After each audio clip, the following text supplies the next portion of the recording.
Meu nome é Ana Beatriz, eu sou do segundo A e o meu tema que eu fiquei foi sobre os germânicos. Os povos germânicos eram um grupo da europeia e fonte de Europas e definições também. E eram umas línguas diferentes e era os germânicos e também definia os pontos dos germânicos e a idade de fronte foi um grupo da europeia. Bom dia, me chamo Romária e vou falar um pouco para vocês sobre o reino germânico.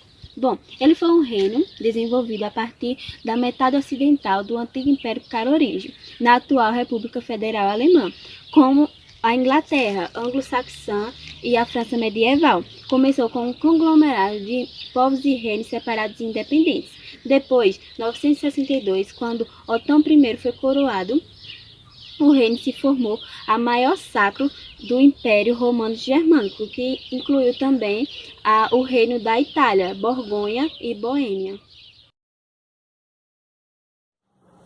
Meu nome é Renata e eu vou falar sobre o Reino Franco.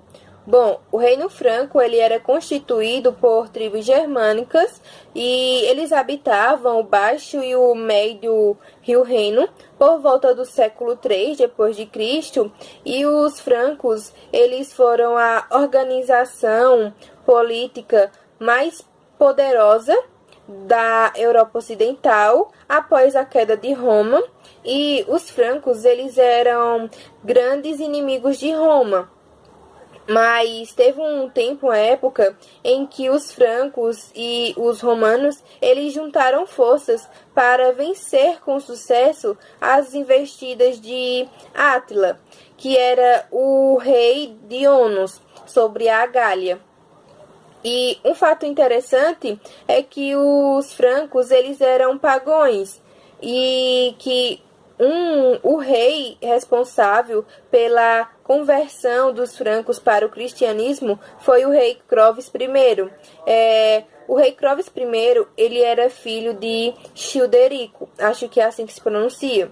E falando um pouco sobre o reino de Clovis I, o seu reino teve muitas mudanças. Muitos aspectos dos francos influenciaram na região, como a fala, a legislatura, a crença religiosa. Então, resumindo essa parte, houve grandes mudanças das culturas germânicas. Então, o Reino Franco ele passou por diversas mudanças, teve muitos altos e baixos, teve alianças, tipo o Reino Franco e os romanos juntaram forças para vencer as investidas de Átila.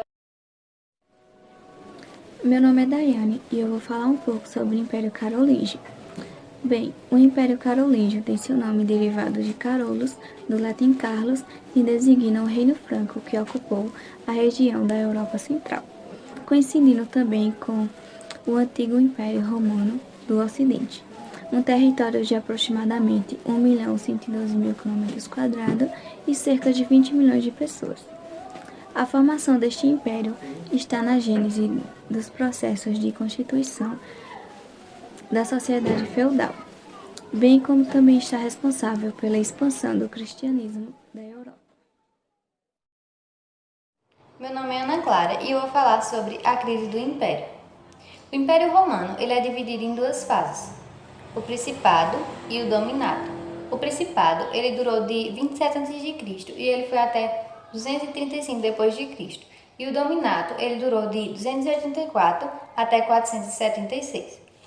Bom, em 284 veio ao poder um cara chamado Diocleciano.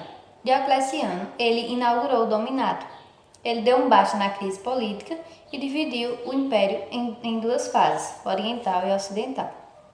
Com o crescimento da população, a sua maior preocupação passou a ser a economia, ou seja, não tinha mais escravos para trabalhar, e eles necessitavam de escravos para trabalhar na agricultura, no artesanato, como barqueiros e entre outras coisas. E isso começou a afetar o artesanato e a agricultura, que necessitavam de meios de produção.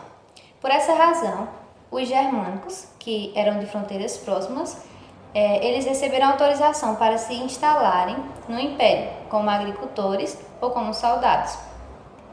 Mas mesmo fazendo tudo isso, a crise ela continua irreversível.